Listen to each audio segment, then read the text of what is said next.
Hello friends, welcome to real life story. और मैं हूं आपकी स्टोरी राइटर और नैरेटर प्रीति।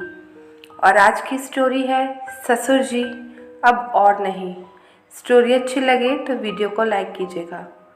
गर्मियों के दिन थे, सलोनी रसोई में काम कर रही थी और अभी अभी उसकी नई नई शादी हुई थी, इसलिए उसे साड़ी पहनने की इतनी आदत भी नहीं थी और साड़ी में उसे बहुत ज़्यादा गर्मी भी लग रही थी। तो उसने अपने पति सुगम से पूछा, सुगम, क्या मैं सूट पहन सकती हूँ? अगर घर में किसी को कोई परेशानी नहीं हो तो सूट मुझे काम करने में आरामदायक रहेगा। तब सुगम ने कहा, हाँ सलोनी, तुम पहन लो। तुम्हारे सूट पहनने से मुझे नहीं लगता कि घर में किसी को कोई परेशानी होगी, और वैसे भी मेरी दीदी भी तो अपने ससुराल में सूट पहनती है।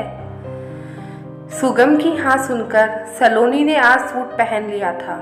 सूट पहनकर जब वो रसोई में चाय बनाकर अपने ससुर जी को देने गई तो ससुर जी उसे देखकर एकदम से चौंक गए और सलोनी से नाराज होते हुए बोले, बहू, तुमने किसकी रजामंदी से इस घर में सूट पहना है? हमारे घर में बहुएं सूट नहीं पहनती हैं, इसलिए अभी के अभी जाओ और वापस साड़ी पहन कर आओ। सलोनी कुछ कहती उससे पहले ही ससुर जी ने अपना निर्णय सुना दिया था। बेचारी सलोनी छोटा सा मन लेकर वापस अपने कमरे में गई और सूट बदलकर साड़ी पहनकर वापस बाहर आई। सलोनी की आंखों से लगातार आंसू बह रहे थे। अभी 1 महीने पहले ही तो उसकी शादी हुई थी। मायके वालों ने भी 20 साल की उम्र में उसकी जल्दी शादी कर दी, क्योंकि सलोनी के पिताजी की तबीयत इन दिनों ठीक नहीं रहती थी। तो उन्होंने उनके रहते हुए ही सलोनी के हाथ पीले करना उचित समझा। सलोनी की शादी तो हो गई थी, पर बचपना अभी भी उसका गया नहीं था। इधर ससुराल में भी शादी के 1 हफ्ते बाद सलोनी की सास ने घर की सारी जिम्मेदारी सलोनी को सौंप दी थी। और सासू माँ ऐसी कि घर के कामों में सलोनी की बिल्कुल भी मदद नहीं करवाती थी। सलोनी घर के कामों में तो कुशल थी, क्योंकि मायके में भी वह घर के कामों में अपनी मम्मी का पूरा हाथ बटाती थी। सारे घर के काम फटाफट निपटा लेती थी, लेकिन ससुराल में उसे बस साड़ी पहनने से परेशानी हो रही थी, क्योंकि साड़ी को अच्छे से वह संभाल नहीं पा रही थी।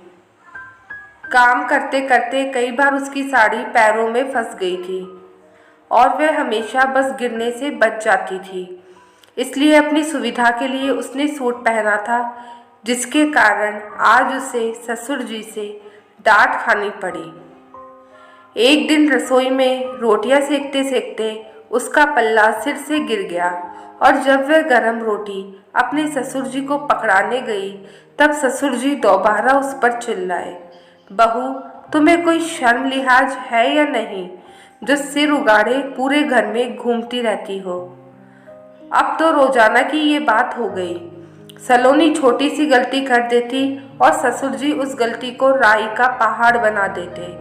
घर के ऐसे माहौल से सलोनी बहुत ज़्यादा मानसिक तनाव की स्थिति में आ गई थी और वह मन ही मन सोचने लगी कि उसके पापा ने किस नर्क में उसकी शादी कर दी है।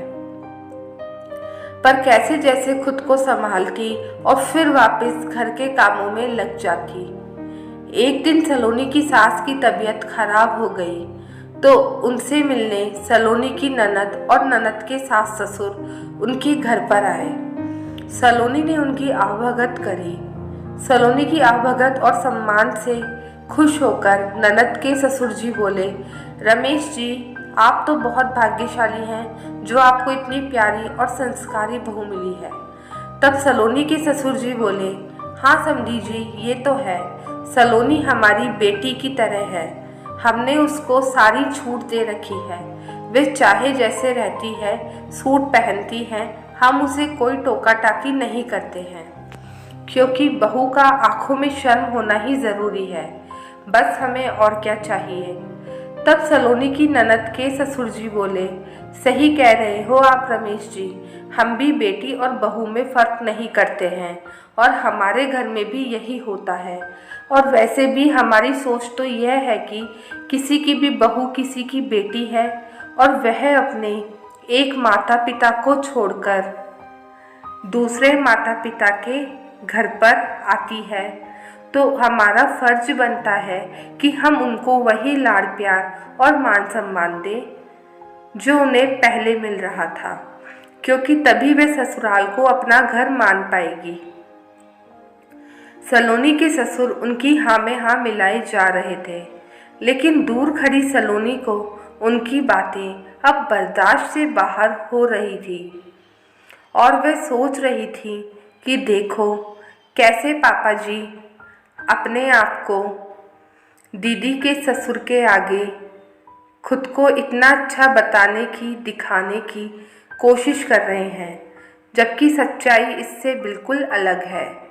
सलोनी का बहुत मन कर रहा था कि बाहर हॉल में जाकर दीदी के ससुर जी को पापा जी की दोहरी मानसिकता के बारे में बताए और उनकी कथनी और करनी से भी अवगत करवाए, लेकिन एक बार तो वह अपने परिवार की इज्जत की खातिर चुप होकर वापस रसोई में चली गई, लेकिन बार बार रसोई में उसे पापा जी के शब्द कानों में पिघले शीशे की तरह उतर रहे थे और उसका आत्मसम्मान कह रहा था कि अगर तू आज तेरे लिए नहीं बोलेगी तो जिंदगी भर ये लोग तुझे कठपुतली बनाकर अपने घर में रखेंगे।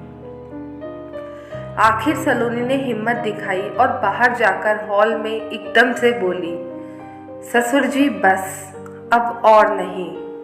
आप कैसे इतनी दोहरी मानसिकता रख सकते हैं? आपने दीदी के ससुर जी को जो भी मेरे बारे में बताया है उसमें कितनी सच्चाई है वह आप भी अच्छे से जानते हैं और मैं भी, क्योंकि मुझे तो इस घर में बहुत ज़्यादा पाबंदियों के साथ रखा जाता है और मुझे नहीं लगता कि शायद ही इतनी पाबंदियां आज के ज़माने में कोई भी ससुराल वाले अपनी बहू के ऊपर लगाते होंगे। आप कहते हैं आप बहू बेटी में कोई फ़र्क नहीं करते, पर मैं कहती हूँ मेरे साथ तो आप बहुत गलत व्यवहार करते हैं। सलोनी का आज ऐसा रूप देखकर रमेश जी की आंखें अपनी बेटी के ससुर के आगे झुक गई। उनके पास कुछ बोलने के लिए शब्द ही नहीं थे। तब सलोनी के ननद के ससुर जी बोले, रमेश जी, आज तो हमने आपका एक नया ही रूप देखा। हमने हमेशा आपकी बेटी को बेटी ही समझा, चाहे आप अभी अपनी बेटी से पूछ लीजिए। और आप अपनी बहू के साथ क्या कर रहे हैं? बस मैं एक ही बात आपसे कहना चाहूँगा, जो व्यवहार आप अपनी बहू के साथ कर रहे हैं वह व्यवहार अगर हम आपकी बेटी के साथ करेंगे तो आप कैसा महसूस करेंगे?